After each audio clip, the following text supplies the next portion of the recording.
you're sorting cattle in the feed yard and you're just whacking them back and forth all day, they know you're not picking on them. You're just doing a job. If you go out there in an arena and no one's around, you just sit here and do this all day. It don't take long to make one mad. I told him, I said, man, I don't have enough money to not get paid every month. And he said, well, perfect. He was like, let's just start partnering on a few until you can like tap into that horse's mind and know where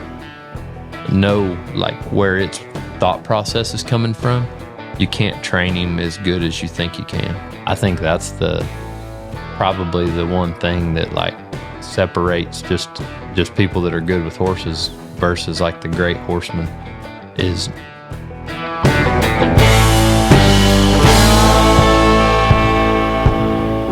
Welcome back to the Wealthy Cowboy Show. Today we have on Miles Baker. We all know him as the overnight success. And I wanted to get into that because anybody that does know him, I don't know you very good, but I know you weren't an overnight success because I knew about you before you got with Relentless and everything. But tell us a little bit about your background. You come from a ranch background and just hard work and not everything you're used to now. Yeah, no, it's been a journey, man. It's pretty cool looking back because the things that I always hoped that I would, get to do as like kind of a pastime. I grew up taking care of cattle and having the feed yard and the land and, just having horses around to, do what we had to do every day, no matter what. And I just grew up like that. And I liked the competing and, obviously I played a lot of sports when I was young. And so that competitive nature, I always wanted to be competing, doing something. And I kind of got to scratch that by doing the rodeoing, and circuit rodeoed and stuff and had some success there and got to, went to circuit finals a handful of times, got to win the circuit finals with one of my best friends and got to go to the NFR Open. And so at the time, and that was kind of early in mine and Trevor's deal, I was pretty excited about that stuff because I just thought, at one point just getting to rope, I just was thankful for that opportunity. And then it's just crazy how it's all evolved to where it's at now. Because like if you would have told me in some form or fashion I'd get to make a living with a rope in my hand, I'd call you a liar. I liked, ranch rodeos, all that stuff. There was a time, and it doesn't seem that long ago, it probably wasn't 8 or 9 years ago, I wanted to win top hand at a ranch rodeo so bad I couldn't stand it. Like that was my dream, and then now looking back and how, God's had his hand in the whole journey and just learning from the people I'm around, how to walk in favor, and receive favor and walk in God's blessing and live that life. It's took my life to something I never would have imagined, getting to compete at the level I'm competing at with the rope and the horse show and deal and train the horses and the studs and everything that I'm getting to. It's pretty surreal for me. Cause like I said, at one point I was just glad that I was going to get to cowboy the rest of my life. Cause that's all I wanted to do. And like we were talking about earlier, I always say at some point I'm going to retire and no one will know where I went, but I'll be on the back side of the section when the sun comes up, on a good colt. That's how I grew up and that's how I want to go out. Yeah. Was like the colt starting and riding colts and training horses, is that it's been a big part of your life even from when you were a kid or? Yeah. My family, like my dad was a custom harvester. And so they spent, a better part of the year cutting wheat and milo and corn and stuff, but he always had 200, 300 mama cows back home. And so when they weren't harvesting, he had the cattle and stuff. And then when he quit harvesting, I think I was probably about 10 years old. And then he got heavier into the cattle deal and he took a job, an animal health job. I want to say he was maybe working for Procon Animal Health at the time, and that was, I think maybe Procon bought out High Pro's animal health side or something at one point, but he did that and kind of did the animal health deal and grew the cattle thing. And now he does not a huge amount of the animal health stuff, but still does it and just does it on his own. And then we have the cattle deal. We had a feed yard that we run pretty heavy there for a while. That was when I was in junior high, high school, college. And so I grew up riding colts in that feed yard, or I say grew up, not necessarily grow up, but when I was old enough to comprehend what was happening, I was on a 2 or 3 year old all the time pulling six, and it just, I don't know, I think that's what kind of put the young horse deal in my blood, and I always liked it, and it worked out good because, we could have those good 2 or 3 year olds, and then we'd sell them to guys that are doing what I'm doing now, and, it was cool back then. You'd buy a colt for 4,000 or 5,000, and you'd sell it for 12,000 or 15,000 and do it again, and it was just, that was kind of like the name of the game that I grew up around. And and it wasn't hard to make a good one because we had a job for them, and still to this day, I'll send a colt back to Oklahoma and have my dad check cattle on it, and it's just, I always tell people I made a lot of really good horses before I knew how to make a good horse because I had a job for them, Yeah, it makes it so much easier. For me, it's hard for me to just go ride a horse, just whether I'm riding a colt in the arena or outside or exercising one. It's just kind of boring, with nothing to do. But if I can get on, even if you're just checking cattle or gathering or whatever it is, it kind of gives you, gamifies it a little bit, gives you something else to think about, I guess. And you do like it. You just, even if you're not intentionally training on your horse, like you're usually making them better. Yeah. Well, no, you got a job and you're not, I think the horses know you're sorting cattle in the feed yard and you're just whacking them back and forth all day. They know you're not picking on them. You're just doing a job.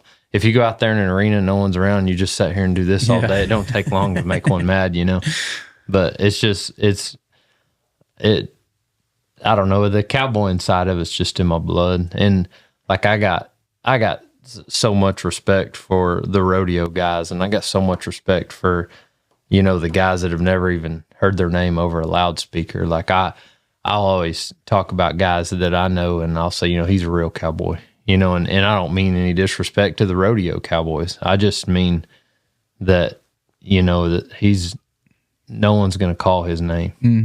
He don't care. He don't care how much, is in his bank account. He's just a cowboy. It's in his, not in his bank account, it's in his blood. And that's the blood that runs through me. And I'm thankful to get to do what I'm doing now.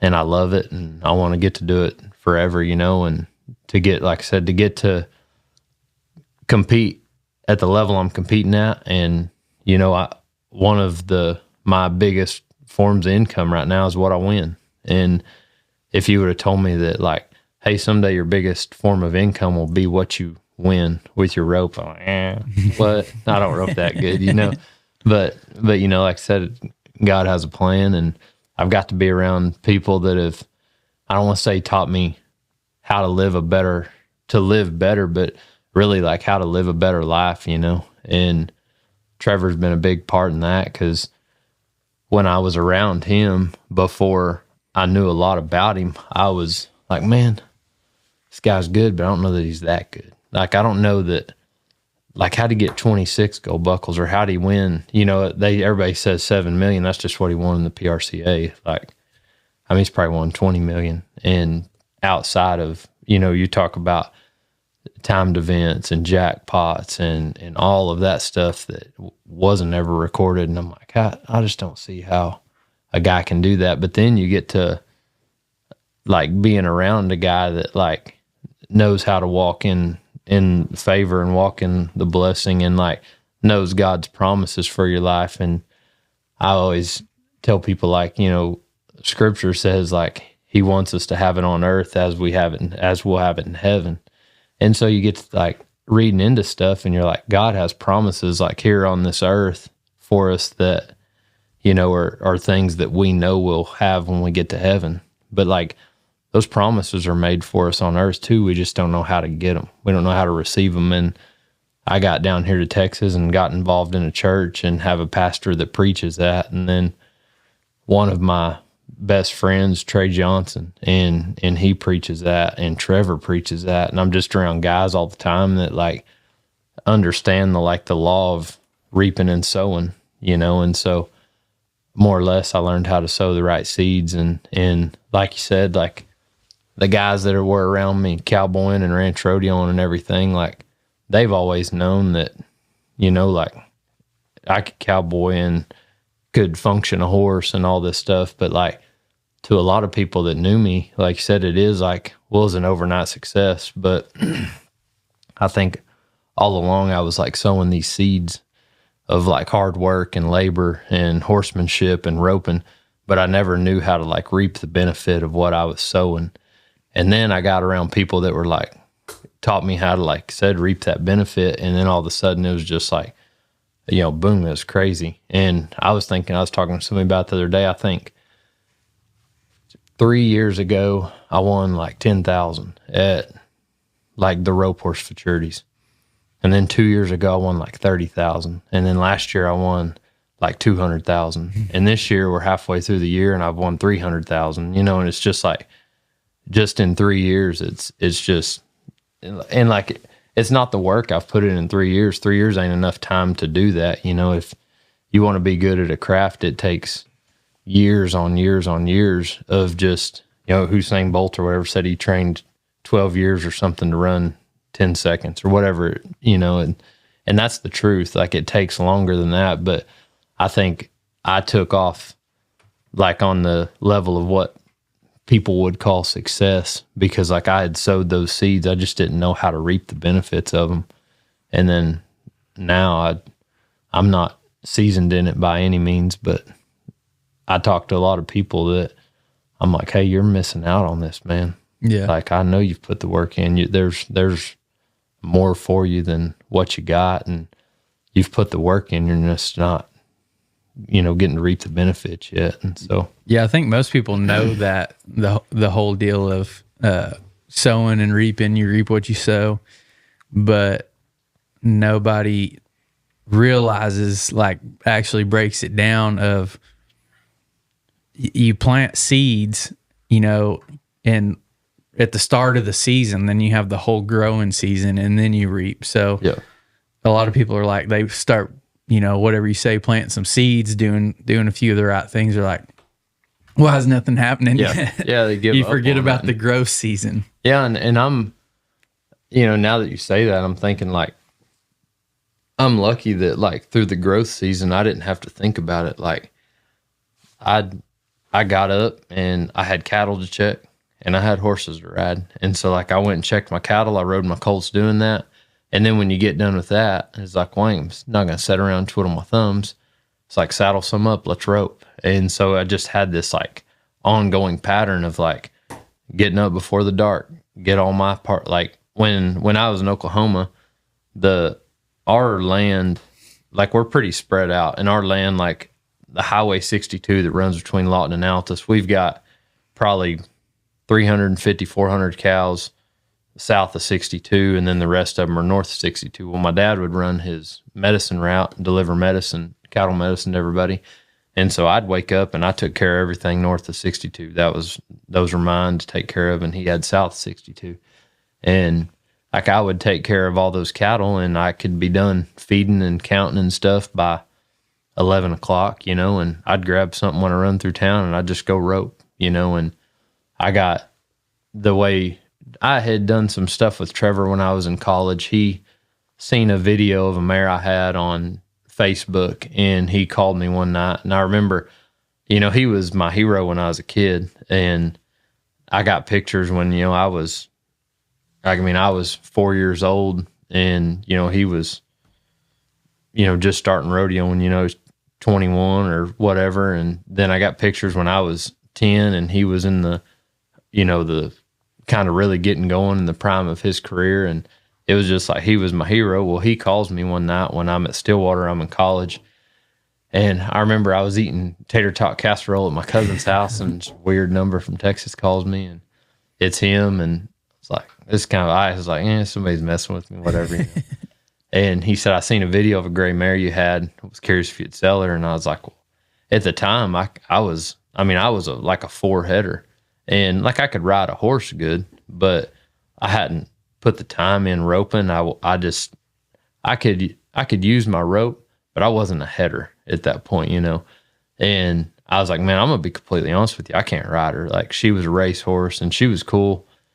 I bought her. She had some box problems and stuff, and I could function one good enough. Like, I got her through majority of that. I always say, like, horses never completely get over issues, but kind of got her through that. And anyway, I was like, man, I can't ride her. I would love for you to have her. She's too much for me. I don't even get along with her because honestly, she caught up so fast and it was just too much for me. And he said, well, if you want to bring her down, I'll try her. And if I don't buy her, I'll pay your fuel or whatever, pay you day wages, whatever. I'll pay you for your time.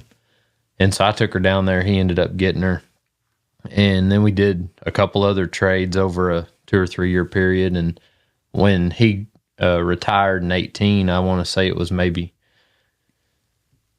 mid 19, he called me and said, I've got some colts I need to get started. Will you start them for me? I had started, I got out of college in 17, and I said, man, I'd started riding outside horses for people. And I was like, I could ride about 10 outside horses, and that was all I could handle with taking care of cattle.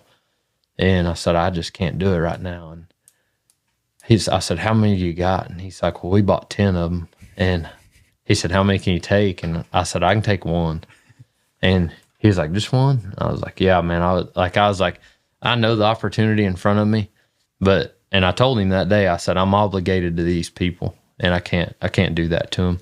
And I think looking back, like, he respected that, like I had clients that had been great, like, Terry and Warnetta in Canyon, Texas, like, they were awesome. They kept 3 or 4 horses in my house all the time. And a guy named JT Knuckles, he had a horse that he sent me, and I cowboyed on him and like caught some Hereford bulls in the mountains on him and like let him out. And like, I did some real cowboy stuff on his horse and just made a really good horse. And that was the first horse that I ever showed at a rope horse Futurity. Well, that was, I want to say, in maybe 19, might have been 20.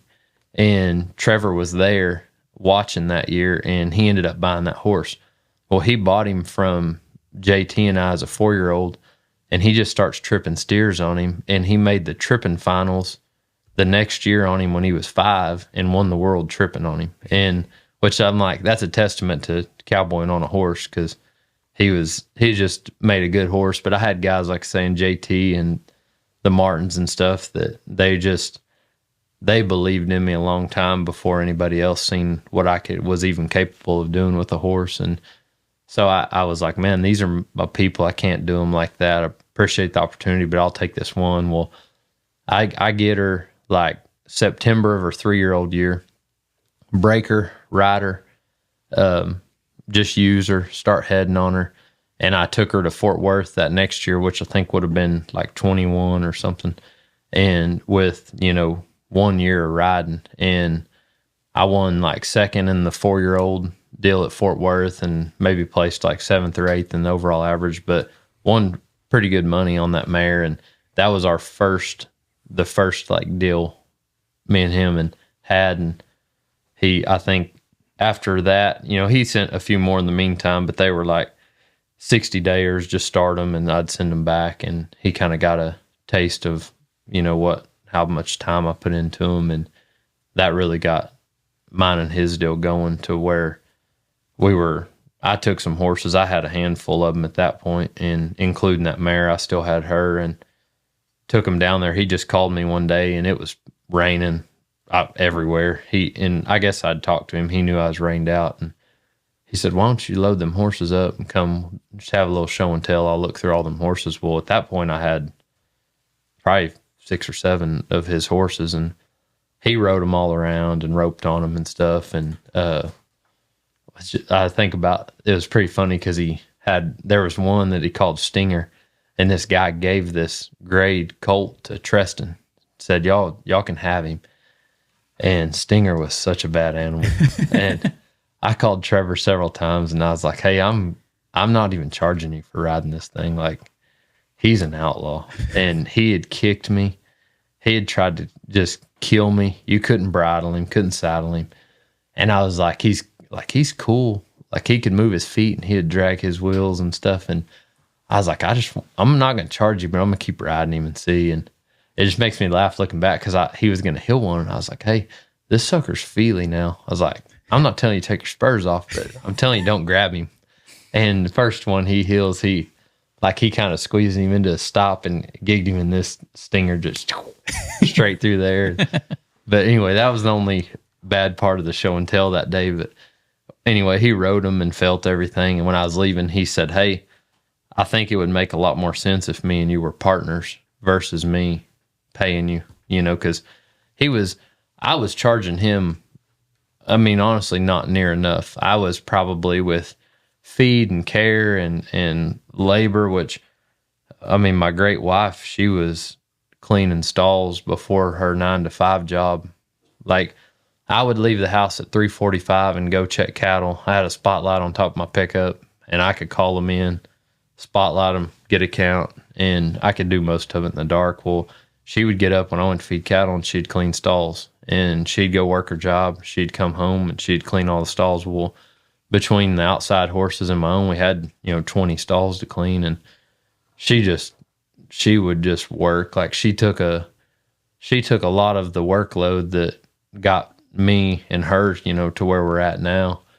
And anyway, he was like, I think it would be better to partner on these things instead of me paying you, And like I said, I wasn't getting rich by riding them anyway. I just was appreciative of opportunity, and I knew that, that opportunity might not be around forever, but I was going to get the most out of it, and I was going to go down there. Anytime he invited me, I went and just tried to learn, And did you see the opportunity in the partnership part of it? Because you could get caught up in just saying, no, I just want my guaranteed cash flow money. I don't want that. No, I 100% did. I told him then, I said, man, I appreciate it. But I said, I don't think I told him anything at the time, because I remember leaving, and Trevor's real vague about stuff. Like, I was trying to think, we were talking about it the other day. We was talking about somebody that doesn't speak very much, and Trevor said he took the scripture where it says, like, you'll be held accountable for every idle word. He said he took that way too serious.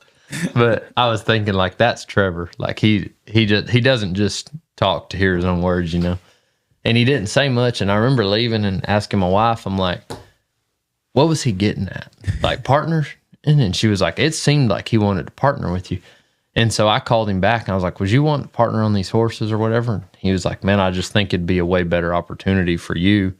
And he said, I think it's better for me.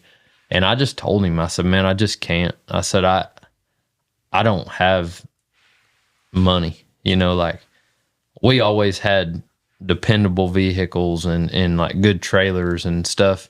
But like, I didn't grow up with money. I grew up with, like, bust your ass to pay the bills, and you just work for a living. Like, there's no, man, let's work real hard this week and we'll get to, go on vacation next week. You just worked hard, and you didn't expect to have days off. And I was telling the girl that works for us right now, I said, like, if my dad would wake me up in the morning, and if he said we didn't have anything going that day, that meant that we were just going to build water gaps and fence, because we didn't have time to do that stuff on the days that we were actually working.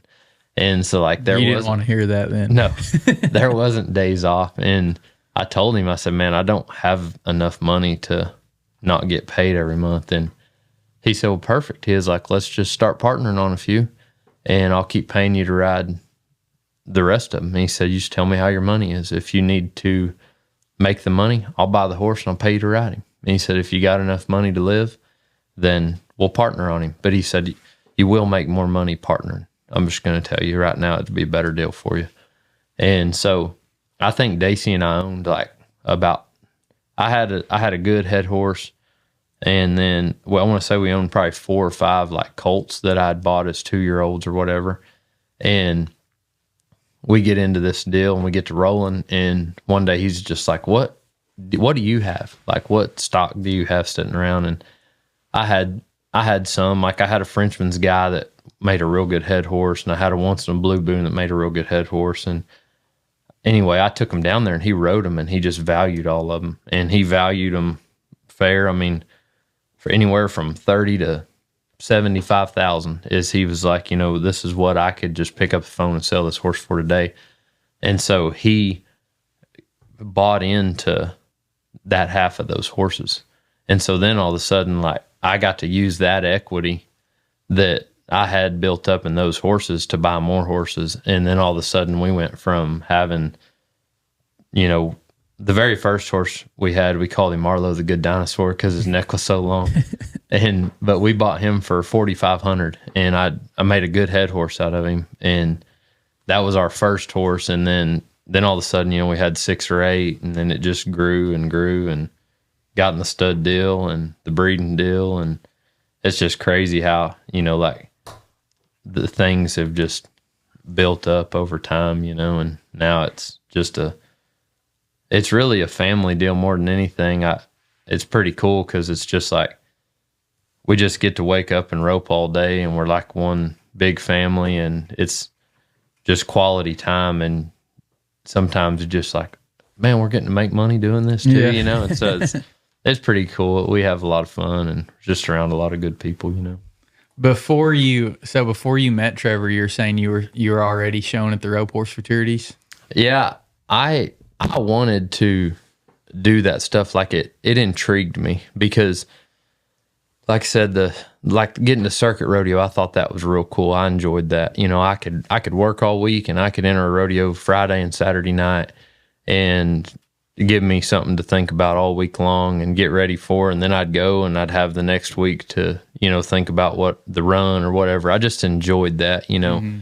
and then all of a sudden, but like the main thing I was getting to go do that on horses I trained. So it was like I was seasoning these horses, and then I would have guys see me around and they'd buy the horse from me, and I'd just kind of start over again. And I really liked that. But then all of a sudden this thought of like, man, I could train these horses and go compete on them, and get paid for competing on them, and just use that as an avenue to season them and get them out. And really, I think for me, like growing up in Southwest Oklahoma, I didn't even know where I was, like as far as training. I seen all those guys like Joseph Harrison and Cade Rice, and like I watched stuff enough to know, like, man, like these guys are a little bit older than me, but like, man, they look way better than I am. And so I didn't know if it was like,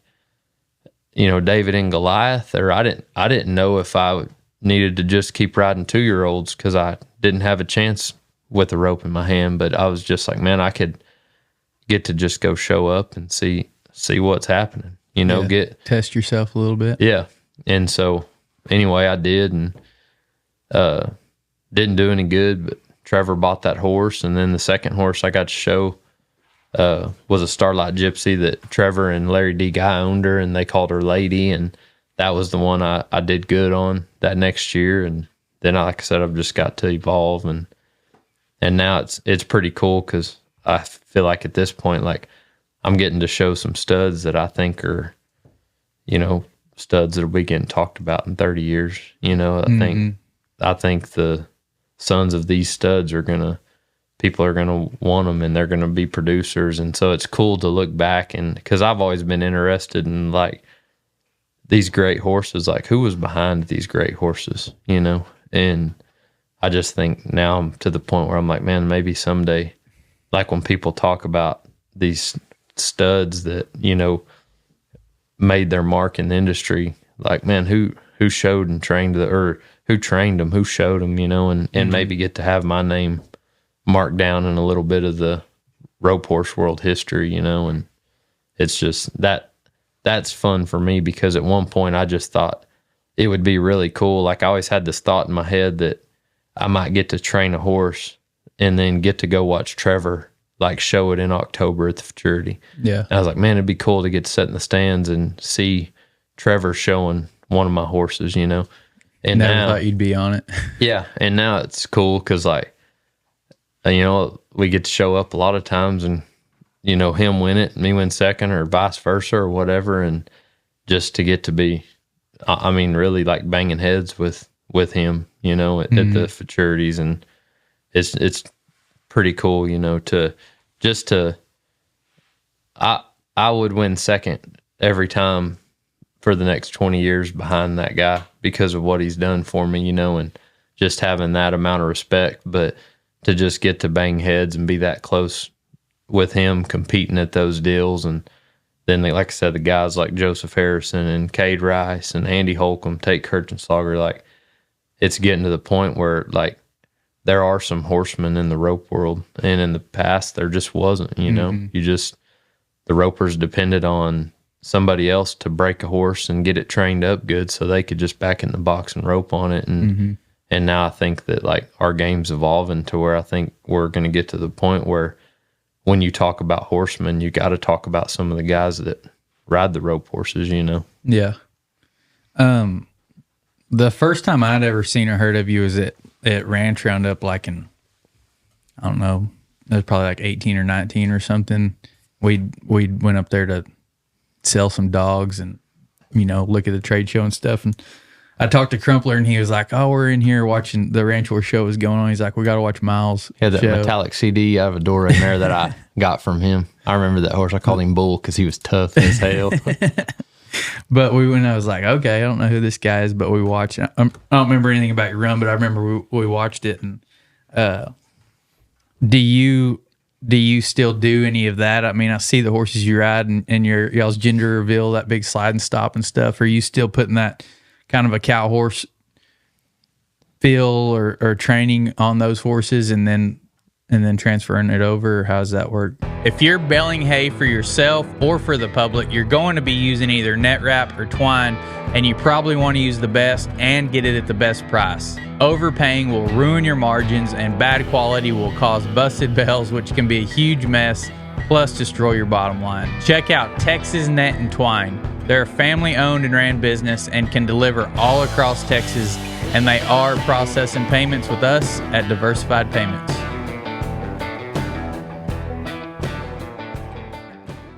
As good as it is for him, I wish I could say yes, but I just don't get too much. Like, our deal's getting so competitive. I was talking to a guy on the way over here, like, it's getting to the point where, like, if I'm going to buy a prospect, like, say somebody has a reiner that doesn't work or something, they call me about them, I can't even hardly take them if they're 3. If I don't have their 3-year-old year to get them ready for what we do, they're not competitive enough when they're 4. And a lot of the money is in the 4-year-old year. Like, we've got 5 4-year-olds right now that I showed them until like July when Trev got back, and then he's been showing a couple of them, and out of those 5 4-year-olds, the one that's won the least is won $45,000, and then one of them's won $100,000, and so it's so competitive. Like I was saying, that's having to get like super specialized. Yep. Just like specialized is the best word for it. Because and I really think the best horses are sometimes those horses that were ranch horses until they were 4 or 5. Yeah. And then got started roping on. But it's not the race we're running right now. And like I said, for me, I hate to say this because I don't want it to sound like it's all about money, but like we're chasing the money. And so to have, 300,000 won on a set of 4-year-olds, that you can still turn around and sell that horse when you're done with it. Yeah. And so the game's just changed enough that like I said, I heard Tate Kirchenslager say it the other day too. My favorite horses are still the ones that like have been cowboyed on and stuff till they're 4 or 5, and then you get them and just get to rope on them because it's so easy. Probably one of the best head horses we've had. Guy, you've probably seen his brand. It's an MC. It's Dayton McPhail. They go to the ranch rodeos and stuff, but we would neighbor and stuff a bunch back home, and I'd go help them. And we had a bay horse that come from Crumpler. He was by that gray stud that Crumpler had for a long time, and he I mean, I seen this horse tied on to some rank stuff in Oklahoma, and seen him leading stuff out on him and have to cross the river and just step off and send the horse across the river with the bull tied to his side and swim across and get on and keep going. Like, just real cowboy stuff on that horse. And I told Trevor we needed to buy him, and we bought the horse from him, and he made a head horse in like 60 days. And then Trevor rode him. I mean, that horse went to Houston, the BFI. He was just a good horse. And I always think back, I'm like, man, I spend a lot of times their whole 3-year-old year, like for 12 months, and then part of their 4-year-old year. And then like when they're 5, you're like, man, it seems like this horse is getting solid now. And some of those ranch horses, it was like 60 days and you're just like, this horse is ready to go. And they just, when they're exposed to that kind of stuff and that background, they're just, it's not the only way to make them, but it makes the roping process go a lot faster. But like I said, the race I'm running now, I wake up every morning, go in the indoor. I got a bunch of jerseys. I rope on them, and it makes the rope horse training. I get the same outcome. It just takes me longer doing it this way. But I'm not in Oklahoma, and I don't got 10,000 acres to go make a horse, nor have the time. When I was riding outside, it's just not scalable to do it that way. 100%. When I was riding outside horses, people would send them because they wanted them rode outside, and you're like, well, I've got 10 other people that want me to ride their horse outside. And like, if I'm going to go work all day, I may throw 2 horses in that 16-foot half top. I may just throw one. If it's a Dore, I'm not going to throw one in there, And so it was hard even then getting to ride them a lot outside, Yeah. And so it's just a little bit different than having, I like the guys that just have 2 or 3 horses, like if there's a guy that's a good hand and he just keeps 2 or 3 horses around and that's what he rides every single day, like those are the guys you need to get to ride your horse, because them horses are getting used. If there's 30 of them standing out there that need rode and he's going to do a job every day and just getting to take one horse, is not going to, your horse ain't going to get rode a whole lot, and so I like that old cowboy way. I've done it. Like, I've rode those horses, and it's when I was working a lot, working in the sale barns and outside, and you could get by on one, and it's probably what one needed, but to get the paycheck, you'd ride 2 or 3 doing the job, and then you may ride someone you got home too. Yeah.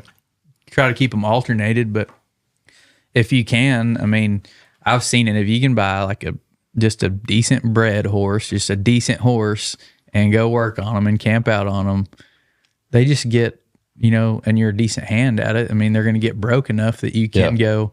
That's what I've always told.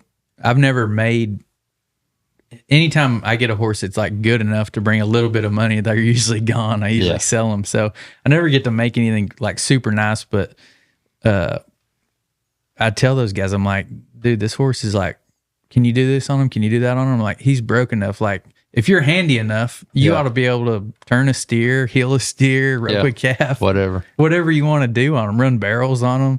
Yeah. If you know where to put them, you're going to be able to get the job done. Yeah, for and sure. I think the same way, like Shady's super involved in the cow horse deal, and it's almost the same. They're getting those horses really broke. They're not.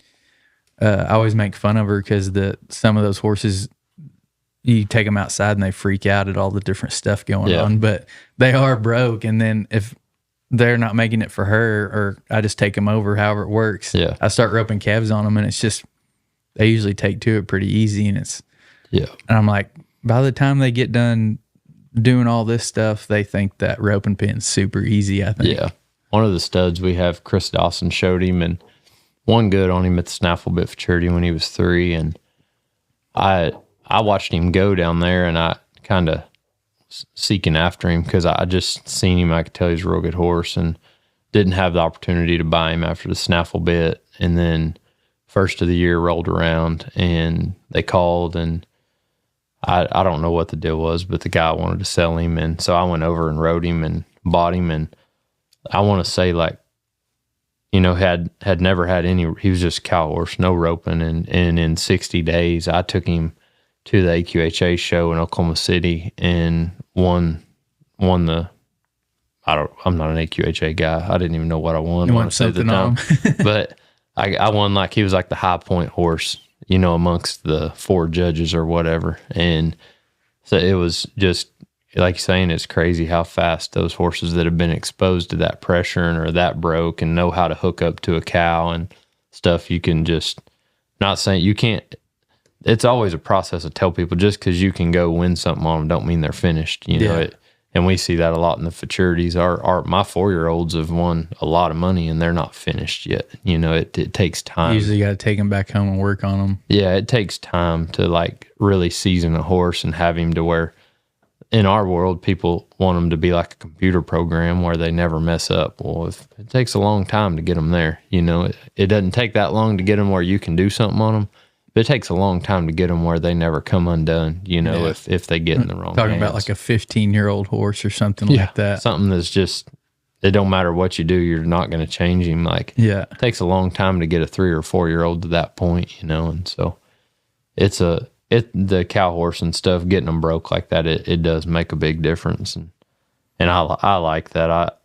I love that part of it, and the horsemanship side of it, and the cowboying side of it. And like I said, I'm not as involved in that right now as I would like to be, but like I said too, it's not where the race is at for me right now. What I'm doing makes sense, even to the point where, like, the last few years, I've started all of our 2-year-olds, and then Trevor had shoulder surgery this year, so sent the 2-year-olds off. Well, all that did was make me realize how much more time I could put into the 3 and 4-year-olds, and so now I've got these 9 or 10 yearlings, and I'm like, man, I don't even know if I want to do it, because I realized, like, I think I'm more effective on a 3-year-old, or a 4-year-old, instead of spending half of my day starting all these 2-year-olds when, like, they're paying real money at these futurities, and if I can go get that money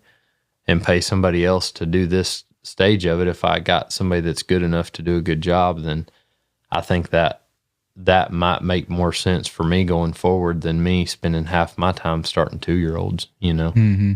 And which is a little hard for me, because like I love that part of the process. I like the 2-year-olds a lot. Don't like the yearlings or the weanlings at all. I just tell Daisy, I'm like, when they're old, she messes with all of them at that point. I tell her, I'm like, when they're old enough, I can saddle them, then I'll go. Yeah. But to that point, I'm like, they're yours. So yeah, it seems like it takes forever. Yeah, it does. What is y'all's program? Are y'all breeding them all the way from the mare and foaling them out? Or are y'all buying weanlings, buying yearlings, or?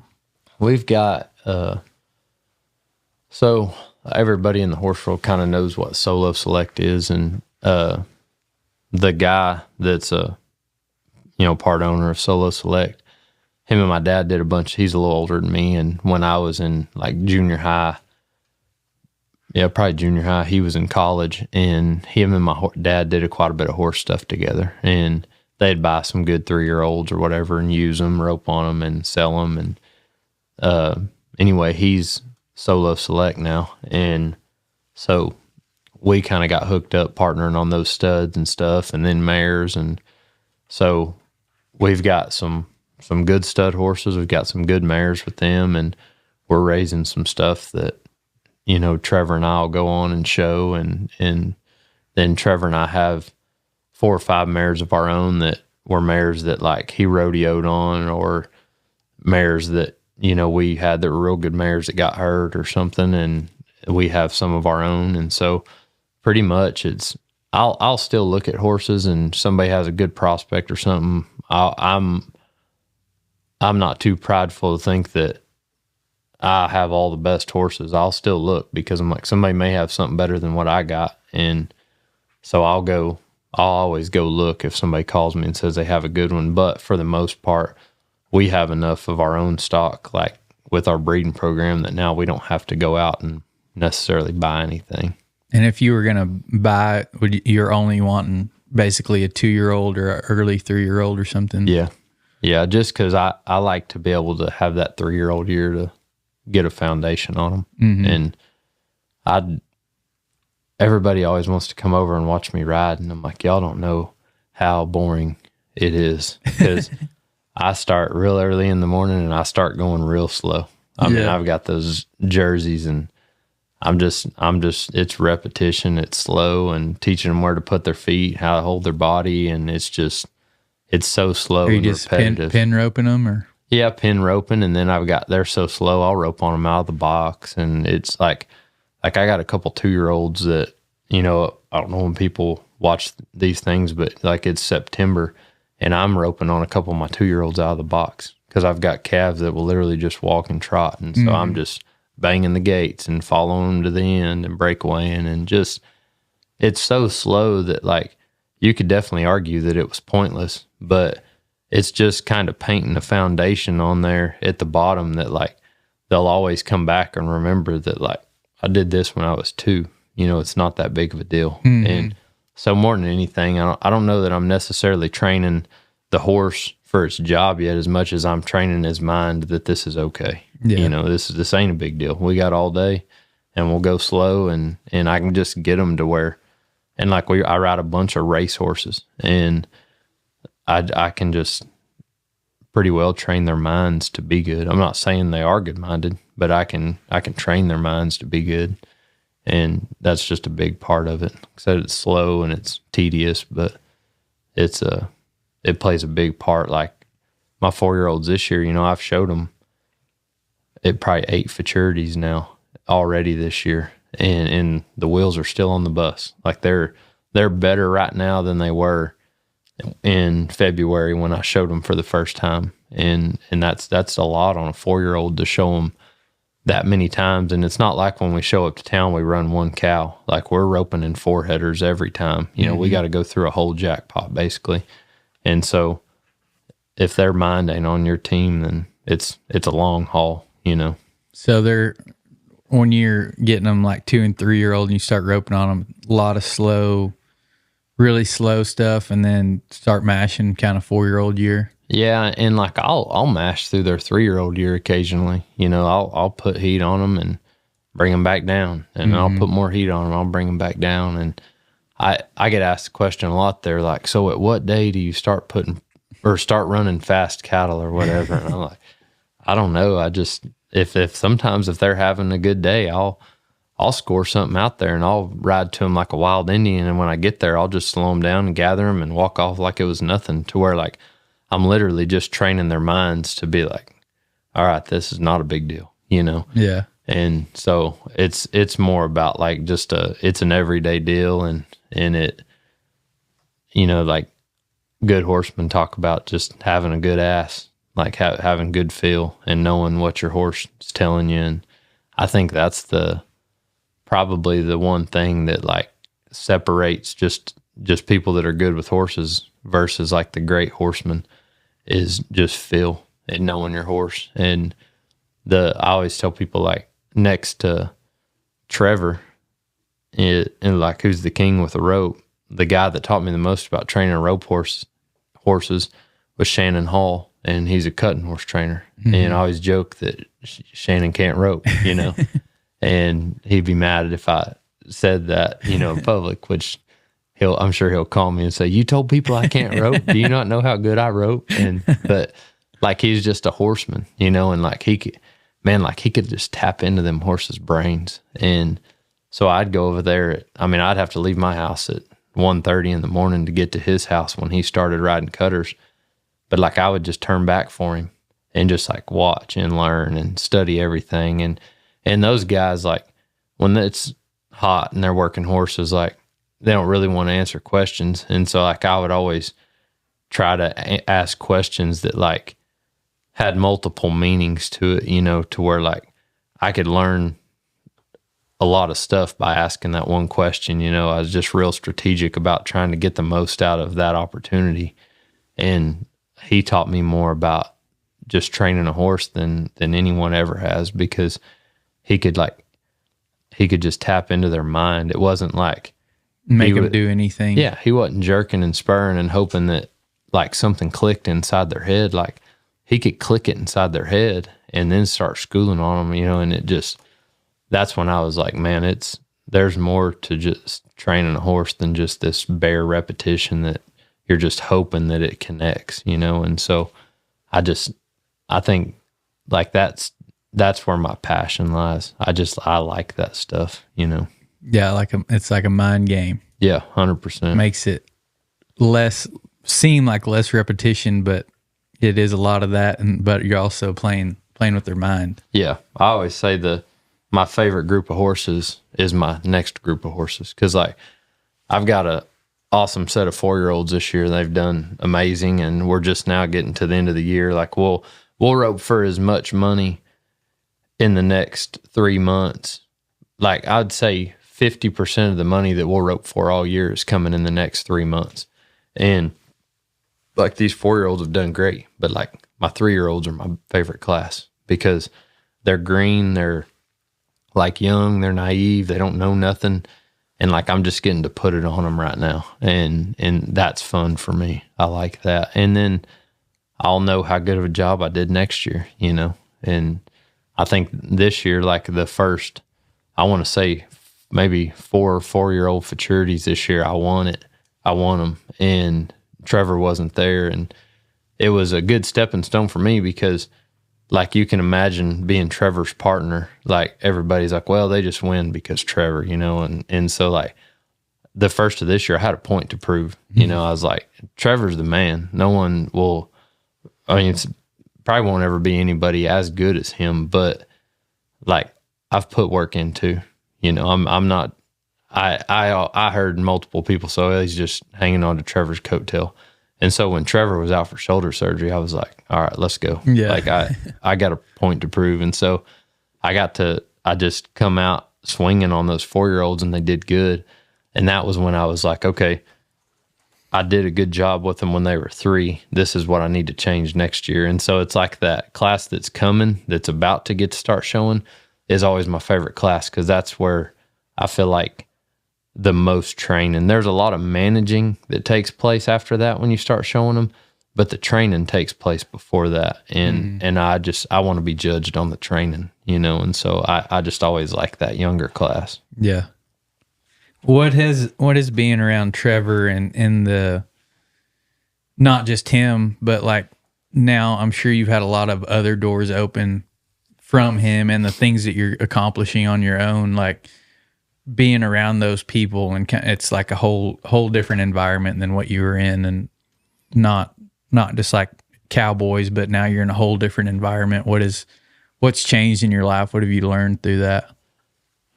Just, it's pretty forward thinking, you know, being around him and other people, like getting the business opportunities that I've had. And like I said, it boils down to like forward thinking, you know. Where I come from was just like blue collar working class people that, and they're the like the beating heart of America, you know, and I love that.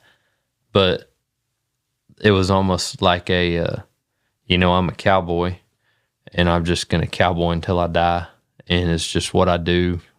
I got a lot of years to be good at it, and then I'm going to be broke down and beat up and have to keep doing it to stay alive, you know. And now the mindset is like, I've got this opportunity to do something that I'm good at, and I want to make the most of it and let that set me up for these later years to where I can keep doing it. But now I'm doing it because I enjoy it.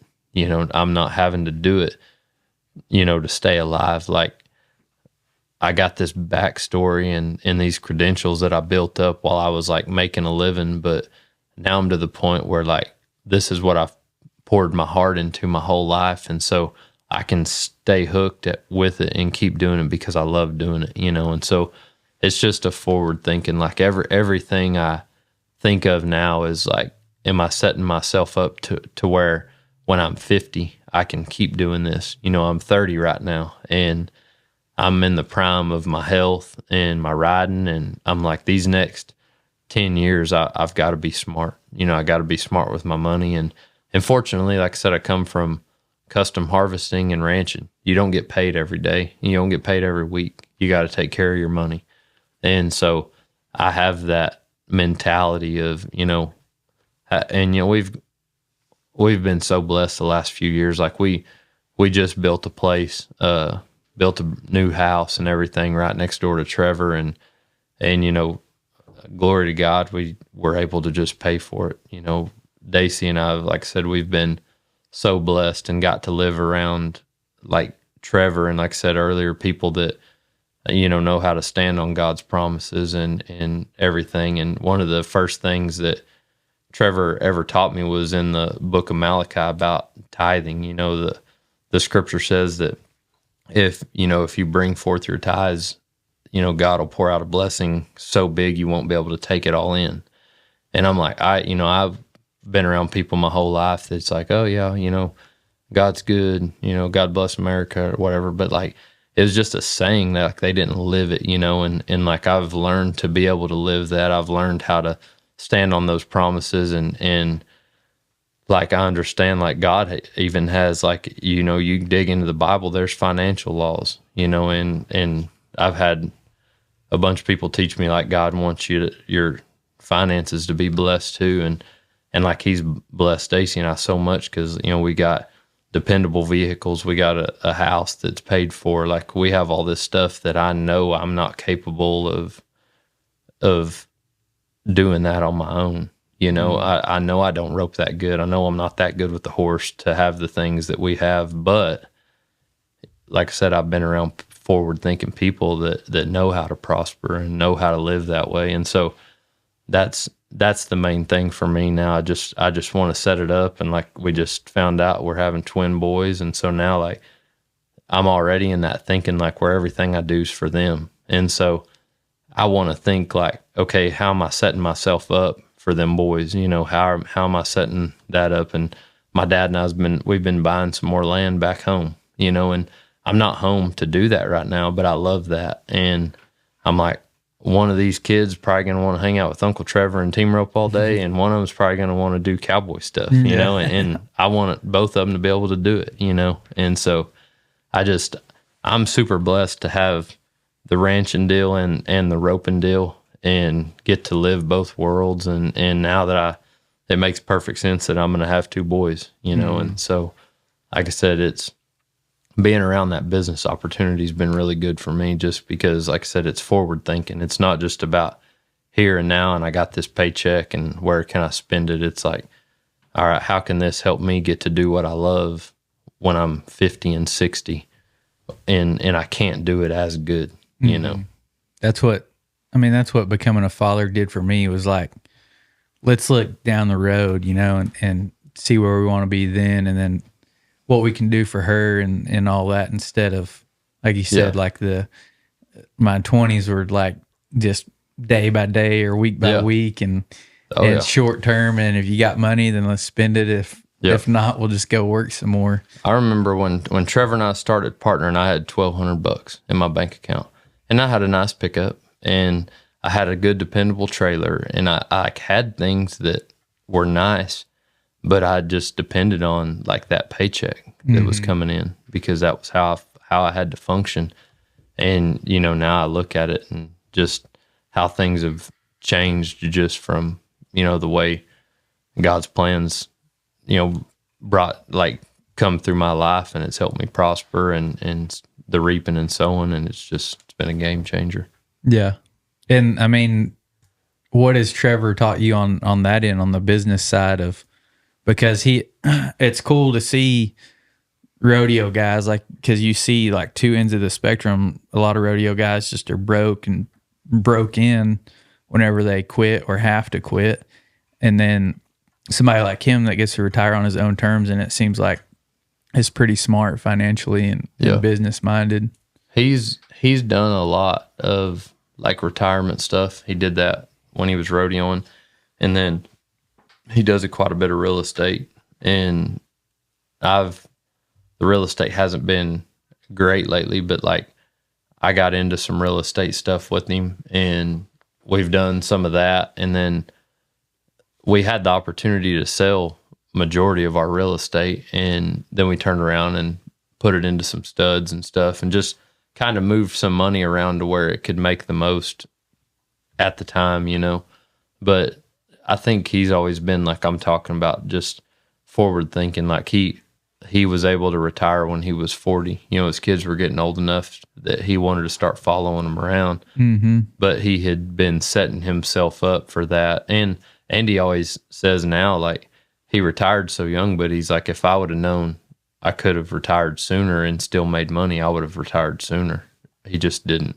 Says he didn't know, like, on the horse, you know, the horse world side of things and the futurities and stuff, it wasn't necessarily popping like it is now. Yeah. And so his timing when he retired was perfect, but I think he's always thought long term about stuff, and that's how I am now, because I look back, I'm like, I didn't have money at all, but I had a boat, you know, and I'm like, what the heck was I doing with a boat? Like, I couldn't even afford the boat that I was hanging out on, you know. Being able to make the payments and actually being able to afford something are two different things. Exactly. And like, we're so fortunate now that I heard people say, if you can't afford it, don't buy it, you know, and I was like, what are they talking about? Like, I can barely afford to eat. Like, I got to borrow the money, you know, and so now it's you know, God's good, and we've been able to get to the point now where, like, if we have to borrow money on it, we just don't get it yet, you know, and so it's been really good. Yeah.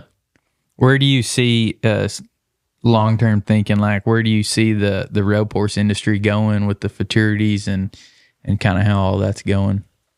I don't know that you can put a ceiling on it, like when it'll stop, because I think we're catching up to the cutting and the cow horse and the reining and stuff. If we haven't already passed, I don't know which of those industries necessarily be the strongest, but I would say that we're up there with, we may not have passed all of them, but like, we're working on it. And the thing about our industry is, like, there's so much built-in infrastructure, because it's not the pros, like, it's not the Casey Dearys or the Adons that are the only ones that can make money in our game. Like, the guys that are number four headers and healers can win way more money than I can win. They can win way more money than Trevor can win.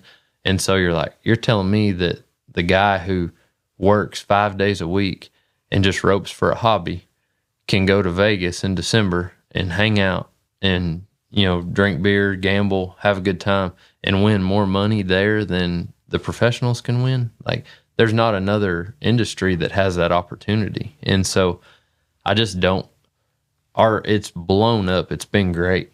And I don't see it slowing down. And I don't know when it ever does, because the biggest question that I've had to answer the last month, like, I was talking to the Team Roping Journal the other day, and their concern was, is there enough horse trainers to train the horses to sustain our industry? And so you're like, that's crazy, when the concern is if we can train enough horses to keep up with the growth of our industry. I'm like, and how good of a problem is that to have? Yeah. You know, and so, like, and really, probably the answer is no, I would think right now. My answer was, there's not enough good ones, you know, because what's the good thing about team roping is, like, if you start with a horse that wants to be good, you can drink beer with your buddies, and if you run enough steers on him, he'll eventually get good, you know. But, like, I was like, there's not enough good like horsemen they're yet. Going to be futurity guys and stuff. There just hasn't been enough benefit to make people want to pursue that. And then you take, like me, 4 or 5 years ago, I wasn't either. I trained a few rope horses, but 90% of what I had at my house was 2 and 3 year olds, you know. And now I'm really probably not even gonna get to ride the 2-year-olds anymore. It just because of, like, how much it's grown. And so I don't know. It's exciting. I think I say that about the World Series ropings and how much those, you know, the weekend ropers can win, and the hobby ropers, just to talk about, like, how sustainable I think our industry is versus everybody else's. Because, you know, a 75-year-old businessman can't go ride his cow horse down the fence, much less go win $250,000 in Vegas doing it, you know, while he's having fun with his buddies. And Trevor's wife, her saddle, this is no lie, her saddle is still in the trailer that I took to Vegas when I roped with her last December. She has not rode her horse since her and I roped in Vegas. And I bet she didn't rope 3 times before then. And her and I come back to the short round and had a chance to win $75,000, you know? And, like, you're like telling me I can rope like 3 times all year and go have a chance to win 75,000. And it didn't work out. She missed. She'll probably say I missed the haze. I did let him go right, but like just to have that opportunity in the industry, and then like she said, her saddle's still in the trailer, and come December 1st, we're probably going to get it out. And I'm like, hey, we need to practice once or twice. Let's go. And like, how cool is that to have an industry that you can do that in? You know, so I think it's sustainable. I think people can do it on a minimum amount of effort and still reap the benefits of getting to participate. Because like those, you go watch a 7 and 8 roping, and they pay as good as any of the ropings, and you're like, man, I don't have to rope for a living. Like, I don't got to rope 5 days a week to compete here. These guys don't. These are businessmen. You know, they're here not because they need to win. They're here to have fun. Yeah. And I think that's awesome. I love going and watching Daisy rope like in an 8-point, because like those guys will get mad when they miss. But for the most part, like, they don't have to catch that cow to put diesel in their truck on the way home. Yeah. They're just there because they genuinely love team roping. And I think that's pretty cool. Yeah. And too, like those other disciplines, you know, their peak is 3-year-olds. And then after that, I mean, they still have some other stuff. Or if they're, a really good, or they won a bunch as a stud or they're a mare, then they're still going to be out there. But yeah, I mean, they're kind of forgotten about a little bit. I mean, not all the way, but yeah, pretty much their peaks at 3 after those futurities. And I bought a Dore from Austin Johnson, I think it was. And the day that I went and picked him up, he was telling me, he was talking about the roping, and because I told him that's what I was going to do on that horse. Horse was 3 at the time, and he said the best cow horses I've ever trained are just rope horses now. You know, because when they were done, when they were 3 or 4, it's like, all right, we've did all this hard work. We got him just crazy broke, and we've even taken him to town. You know, we've done that. Like, here you go, you can rope on him. You know, and so it's just that's what I'm saying. Like, there's not as good an infrastructure in some of those other disciplines as there is the team roping. And so that's why I think we have some longevity. Yeah. And a cowboy story about that Dore, because he was a Dore now. He was tough. But Trevor was supposed to buy him. And it was funny. It hadn't been 6 months ago. Trevor found a note in his desk, and it said, call Austin Johnson about Dore. And he was weird. Like, you'd go to step on him and he'd try to buck you off. And like, he was just an outlaw. But I loved the horse. He was a good horse. But I got to, one of the coolest things, this was like my NFR. I got to go, they were doing a documentary on Buster Welch, and it was going to be like his last ride. And Shannon Hall was telling me about going to Buster's, and they were going to have a film crew, and they were going to bring all the cattle up and work them, and Buster was going to be on a horse. And I mean, I was like, man, like, that's cool. Like, that's cowboy stuff to me. And it was on the big ranch he had, I forget, maybe down around Snyder or somewhere. Or I think it was a ranch that he leased down there or something. But anyway, Shannon called me and said, hey, you better take 2 horses. And I was like, this Dore can go. And Shannon knew him. Like, he knew he was a bronc. And it's like, this Dore can do it. He's fine. He's like, no, take 2. And the other horse I took was a bay that I sold to Joseph Harrison, and he rode it at the NFR 2 or 3 times. He was a good horse. But I never got on that other one. I stayed on the Dore the whole time because we got on that morning in the dark, and this sucker blows into him bucks. And I'm like, dang it. So anyway, I tracked my miles on my phone, and I rode that Dore 27 miles in one day, and he jigged all the way back, just tough as nails. And I think back now, I'm like, man, that horse ended up being a good horse. Trevor rode him at the BFI, and I see the guy in Arizona has him now, heels on him, and Zach Woods rode him.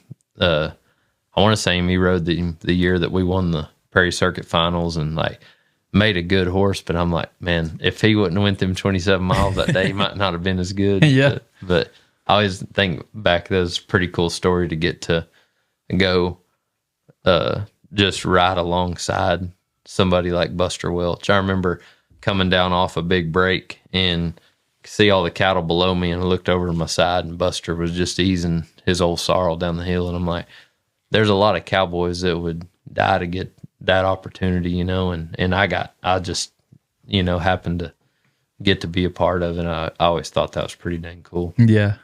And it sounded like dang you're on a cowboy horse. Yeah. Yeah. He, Shannon told me, he said, Buster can't hear very good. So when you talk to him, you got to talk real clear. And I'll never forget, like, I shook his hand and he said, Buster, what's your name? And I said, I'm Miles. And he says, nice to meet you, Dan.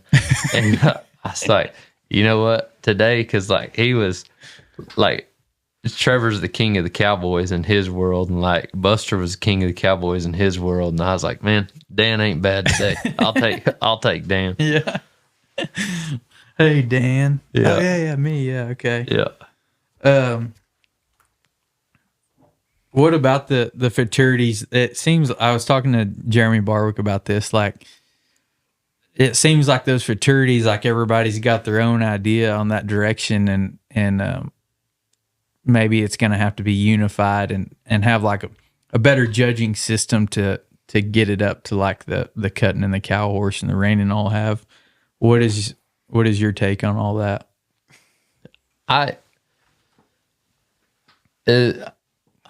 don't know. I like the time being involved in our deal because I think the time's like the great equalizer. Mm-hmm. And I've heard people talk about, you know, it needs to be where if the helper misses that you get to, you know, come back and go again or something. And like, to me, I'm like, no, that's not roping. Yeah. Like, we're roping. And the point is to have the best horse and have the best trainer and the best roper. Like, in all those aspects, give yourself the best opportunity you have. And like, you know how much work goes into roping sharp. So like, I ride these colts all day and then I get on good horses to just make runs so that I can stay sharp and win. And so like, I love the time being a part of our deal. Cause like I said, it's the great equalizer. Mm-hmm. You're not dependent on, you know, well, the judges just like this horse a lot. The horse wasn't very good there, but the judges like him. So they marked him anyway. Cause I think you get political then. And it's opinion based. That's when people are like, it gets, you know, in like the AQHA, it's just, time don't matter. And so like, man, like, what do you mean he won the world, but he roped a leg? I'm like, where I'm from, you rope a leg, like, you know, it's, you lost. And so like, I don't like that. I like the time making a difference. And then like, you know, I like the cattle part of which, you know, the cattle part of all of it. And so like, it's the same way in the cutting and the cow horse and stuff, but like, we run 4, you know, in the cutting, you cut 2 or 3 and you're going to draw a bad one sometimes, you know, you knock a bad one out and have to get around him. But like our deal, I love that, you know, you can start out and have a bad cow, but you got to get by that one. You may not win that round, but you got to get by that one. And it's about the 4 runs you put together, not about that one run you make and how much the judges like your horse. Like, it doesn't matter if the judges like your horse a lot if you go out there and miss or if you break the barrier. And so I think we have a good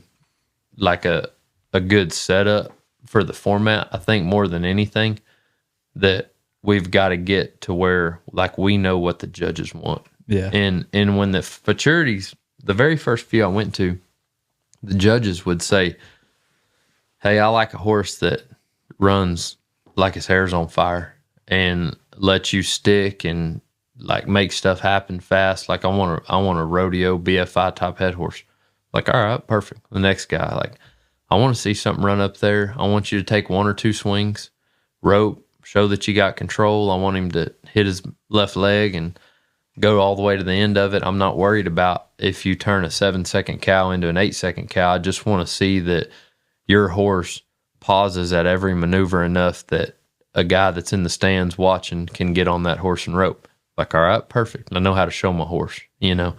And I think we're missing that a little bit because we just go show and hope that we know what the judges like, you know? And like, I got a bay mare right now that she's crazy fast. She scores good.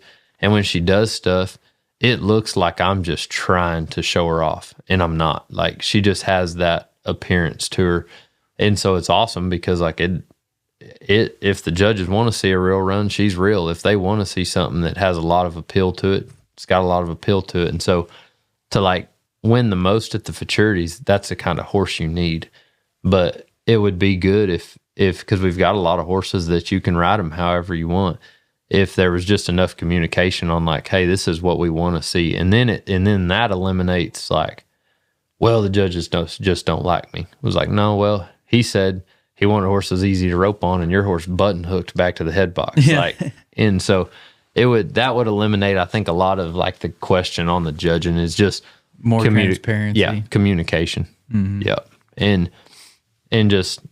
and two, like, you know, you show up with good horses every time. They know you're on good horses. You know, they expect Trevor to back in the box on a good horse. You know, and so you can almost, you know, when you're involved in that game, like, you don't want to show up on a bad one, because especially if I'm judging, like if you have 4 turds and 1 good one, I might not see your good one as much. Yeah. You know what I mean? Because it's like, this guy's horse is normally terrible in the box, and it was like, whoa, this horse was pretty good there. I wonder if he'll be good next time. About the other one, yeah. Well, I wonder. I'll see if it was a fluke. Yeah, I'll see what he looks like this next time. You know, and so like, I think like to be competitive at them deals, there's the set of horses that you show up with means a lot. You know, and so for us, if a horse ain't working good, he stays at home. Mm-hmm. You know, if we got You're one, not going to haul him just to haul him. Yeah, and if we got one that, you know, needs some work, we'll take him to the jackpot on Thursday night and, you know, hang out after and score some or whatever. Or if the horse needs some work but the functionality of the run's good, we might help some on him. Like, I might head for Trevor on that horse, and if he's got a hill horse that's good in the box, I'll jack around over there in the head box, mess with my horse, get him right, get him through some sweats or whatever, and still be able to go help Trevor, you know. And like, there's ways to play the game, but I think the time's a great equalizer. I think transparency in the judging makes a big difference. And then I think another thing too, we got to figure out what works the best, because we've went to a 4-judge system, drop the high and the low a lot, but there's a lot of complaints on like the scores not being separated enough. It'll be like a real average run might be a 225, like, or say below average might be a 225, and then a great run's a 230. Well, all of a sudden, like, we're not separating the great horses from the below average horses, and that's probably the complaint I hear the most amongst like the competitors. But when you drop the high and the low, you're keeping the 2 judges that just kind of stayed on common ground. Like, well, that was kind of bad, but I'm not really going to penalize him more. That was great. I'm just going to +2 it when I could +4 it, you know. And so, like, you're kind of knocking out the 2 judges that did say, hey, that separated. Yeah, that separated it. And so I think that we're not, I'm not going to say we're without flaw yet. You know, I think Jay Wadham's, he'd be somebody good to talk to on here, because like he's studied that stuff his whole life. But like, I've talked to him about it, and he said it ain't perfect, but he said, do the best horses win? I'm like, yeah, they do. You know, like, and it's the truth. Like, a 238 wins around at some shows, and a 231 wins around at some shows. The judges all use their points different, you know. But like, when you look back over the year and said like, all right, show me the list of the top 50 money earning horses, you know, you'd go through that top 20 and you'd be like, good horses, you know. And so I think it has a way of like, the cream rises to the top one way or another. I just think we can, there's things that we can definitely improve on, but I think we're headed in a good direction. And there's so many people that care about it and are passionate about it and know that we're not as deep into our game as what the cutting and stuff is. And so, like, not saying like we won't have flat tires along the way, but I think everybody's on the same page trying to make it good, you know? Mm-hmm. Yeah, everybody's got the same goal in mind, going down the same path. Yeah. I think when you get I wouldn't want to see it completely judged, because then you look at the rough stock and you look at cutting and cow horse and everything.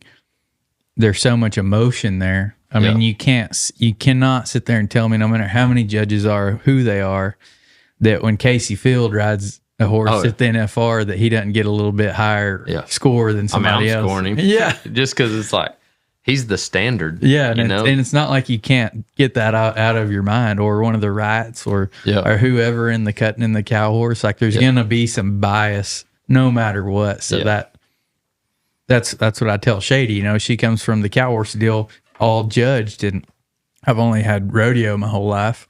And I'm like, it doesn't, like in the rodeo, it does not matter what it looks like. The clock has no emotion. Like you can be on I've seen it a bunch. I'm sure you've seen it a bunch at the rodeos.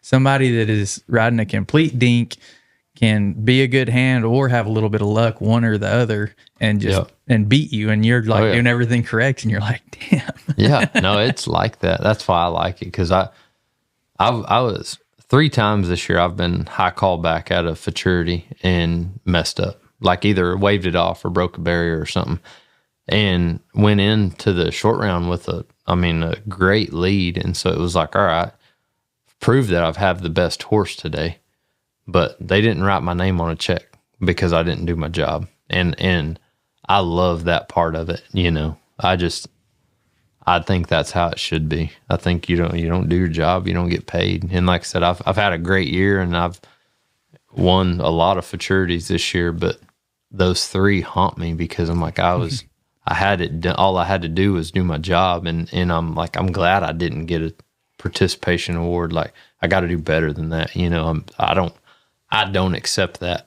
you know? And so, I accept, I can take a loss. You know, a loss doesn't bother me, but I'm like, I've got to do my job better. So I'm glad you can't get rewarded when in our deal, if you miss or you rope a leg or you broke a barrier, it's like, man, it's part of the sport. And you didn't do your job good enough. And it's like, I've kind of learned to, like, I don't want to say I love the losses, but I learned to grow from the losses, not let them learn something from them.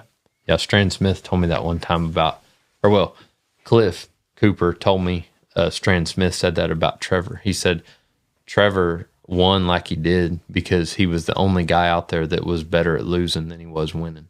Like losing had 0 effect on Trevor. And it still does. Like I've seen him, you know, mess up to win it.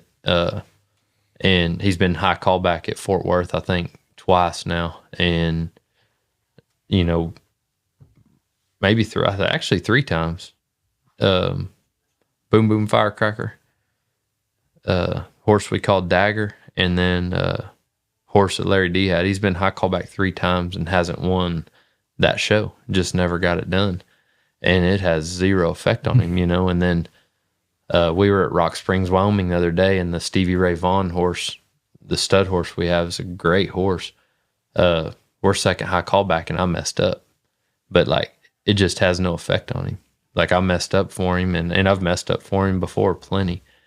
And there's never that feeling of, like, he's like, man, like, you messed up. Like, what the heck? Like, it's just like it, like, losing's just, we don't care. Yeah. We don't, not that we don't care, but, like, we're not going to let a loss be the reason we don't win next time. Yeah. And then, you know, sure enough, we win the next one we go to, you know, and we're high callback again, and I'm just like, perfect. You know, here we go again. Like, I'm ready this time. I won't make that mistake. And so, he's real good at not letting that stuff affect him. And that's been a good lesson for me too.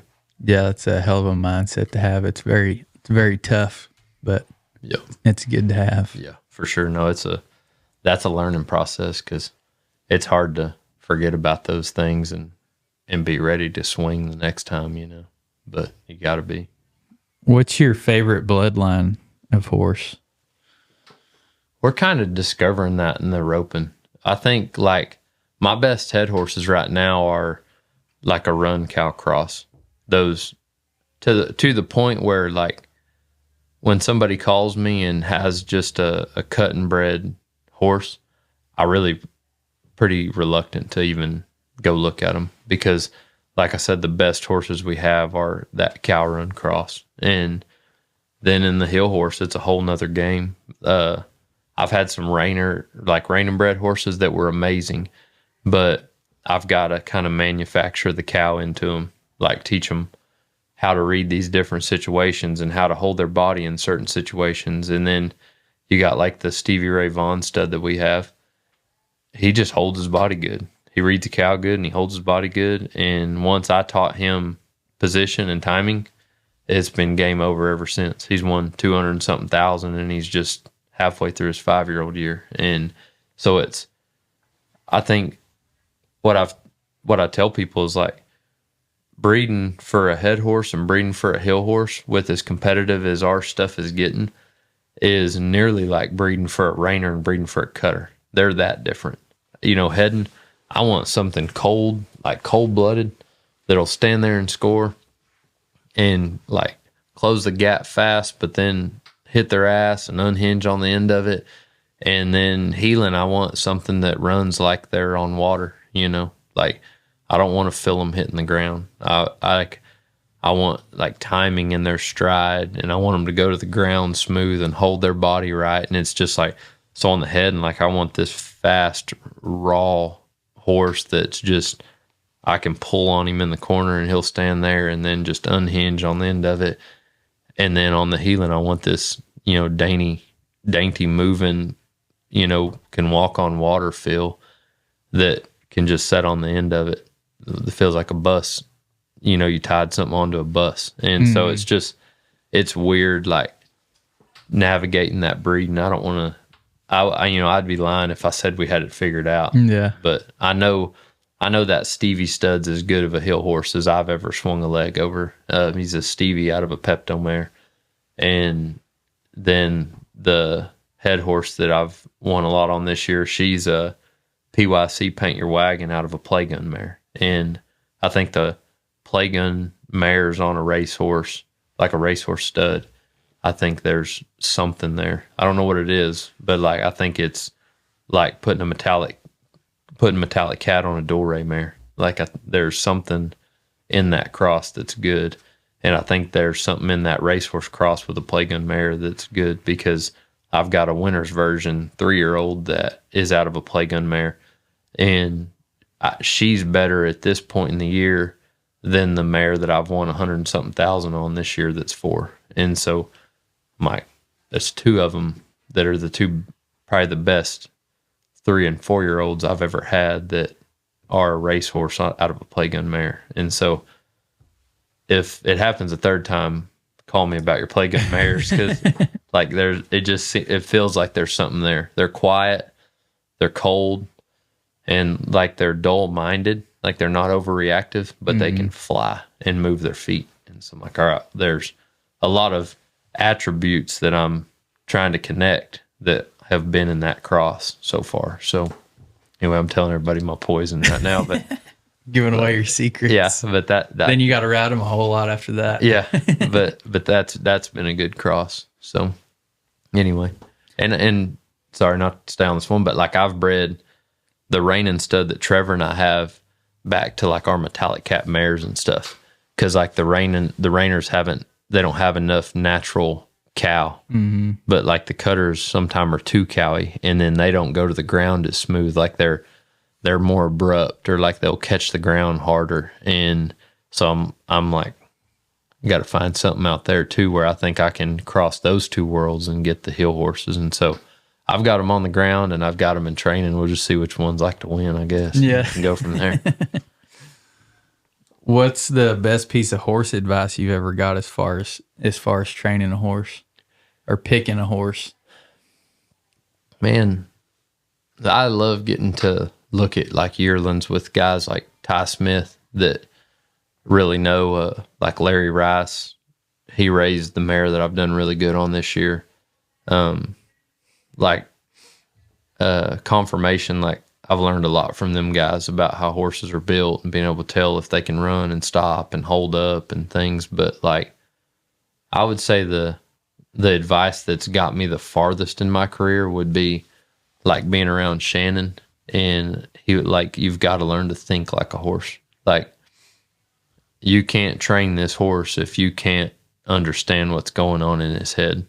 If you don't know why he's anxious, or like if you don't know why he's putting his feet there, you don't know what caused the problem, you can't fix it. So until you can like tap into that horse's mind and know where it's thought process is coming from, you can't train him as good as you think you can. And so like just a broad piece of advice, like learning to understand a horse is, and Shannon taught me that. And that all come from cutting, cause like I can do whatever I want with my left hand. And for the most part, I'm not going to get judged on it. If my horse functions, like I send him this way or I stick and I hold, like whatever I do with my left hand, it's just part of the run. Well, like in the cutting, you lay your hand down. And so he's like, well, we're relying on what we can, teach them to do on their own. And so you got to be tapped into that mind. And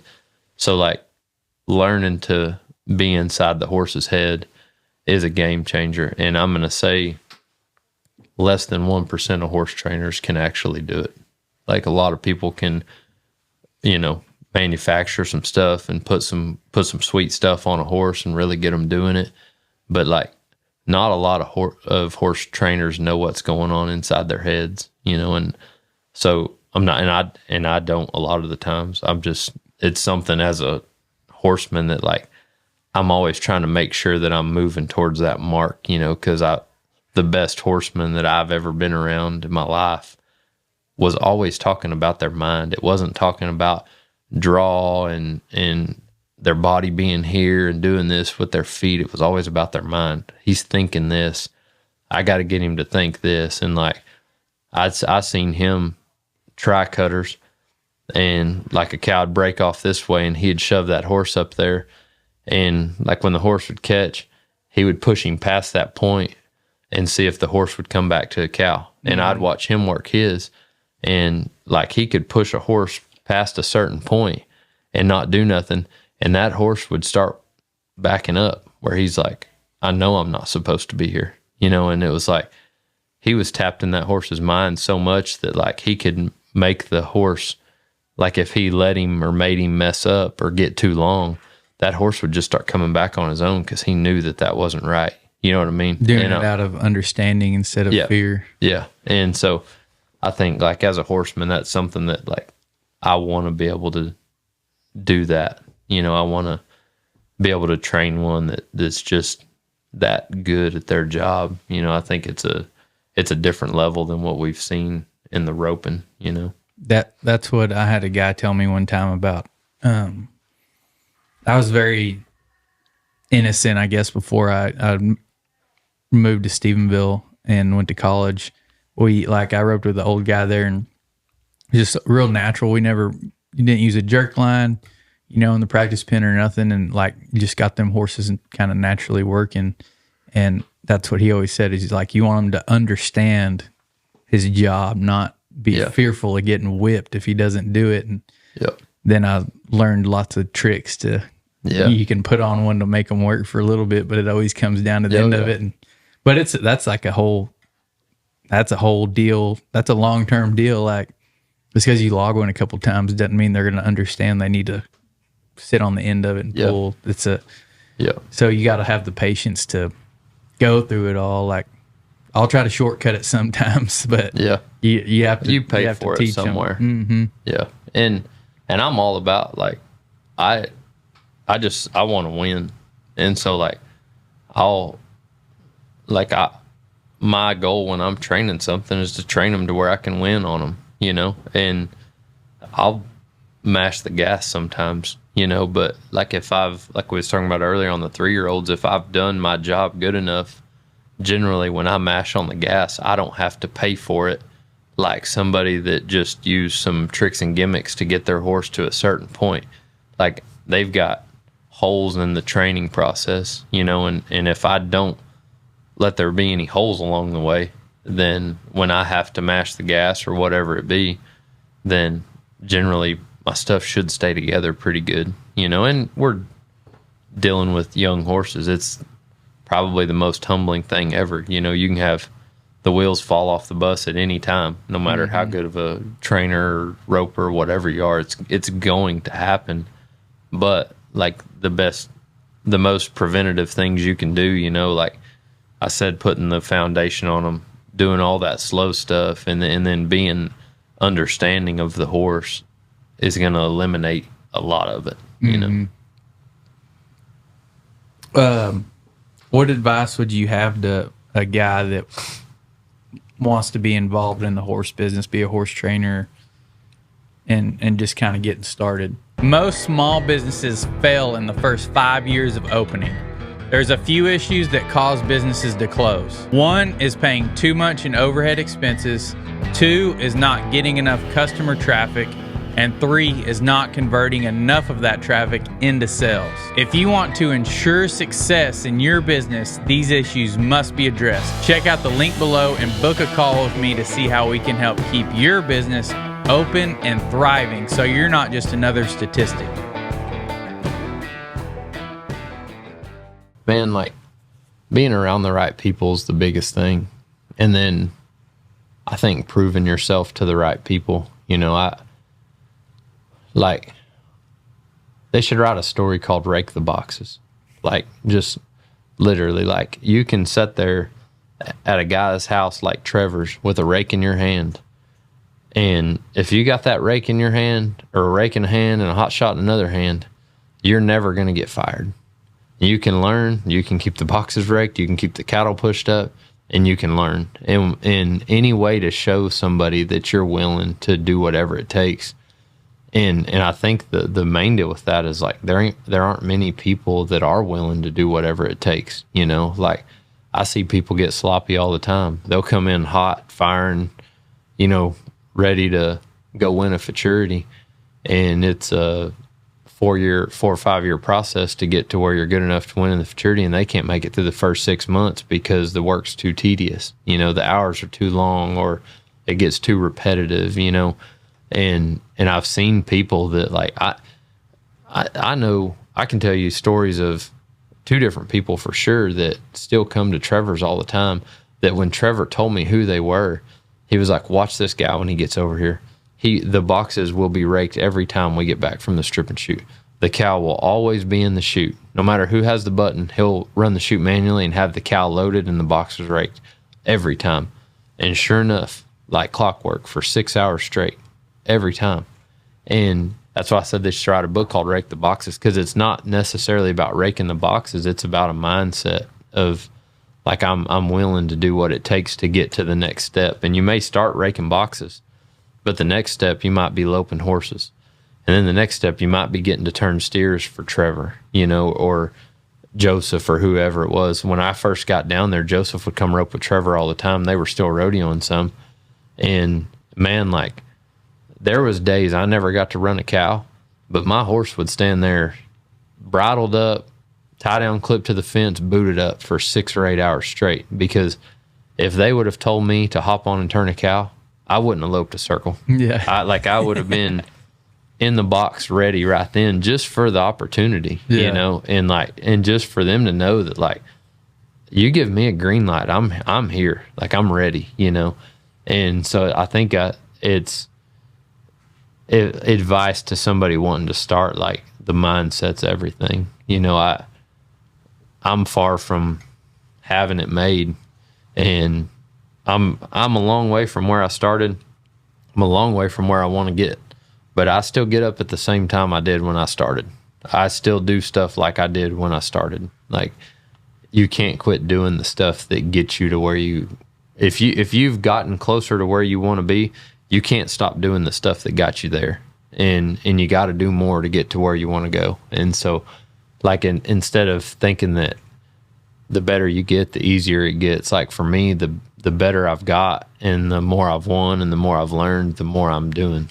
Like, the more I'm working at it, because I'm like, all right, well, I got to here. I've seen what I can do in 3 or 4 years. Like, I want to know what I can do in another 3 or 4 years. So I'm not going to just keep doing just the stuff that got me to here. I'm going to keep doing that plus some, you know. And so you've got to have that mindset. And like I said, there's not many people that do. We have people all the time like, I want to do this. I'll come rope, and I'll come do this, and I'll come clean stalls and run the chutes. You're like, all right, we'll come over.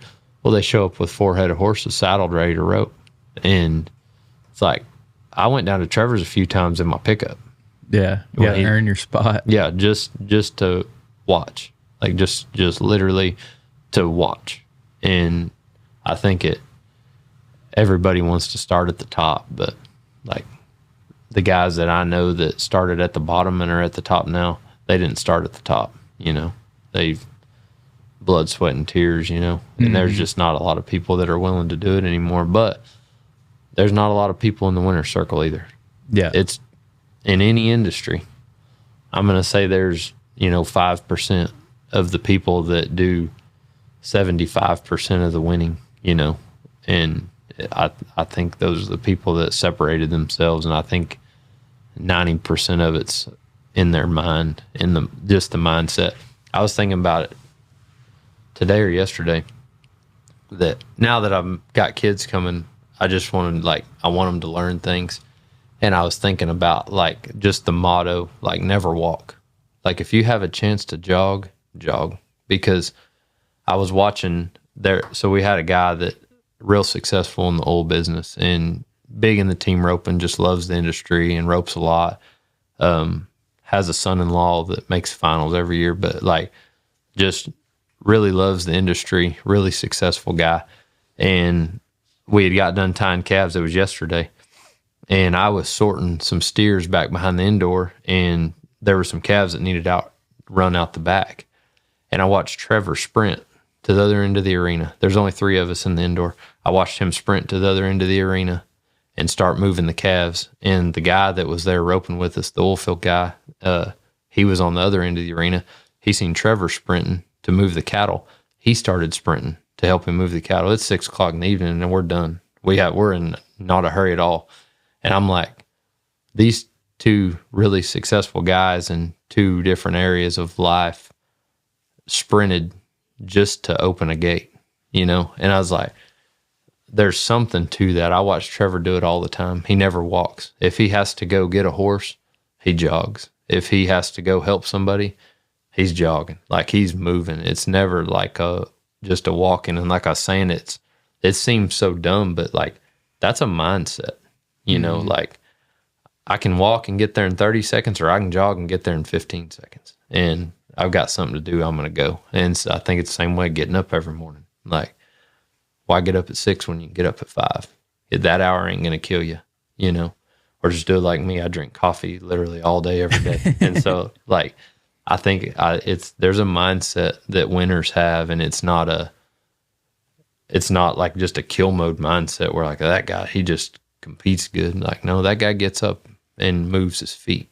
He don't got holes in the bottom of his boots from dragging them. If he got holes in his boots, it's because he's walked or run a long way in them, And I think there's a mindset that winners have. And so I always think about that. I'm like, don't walk when you can jog, in life.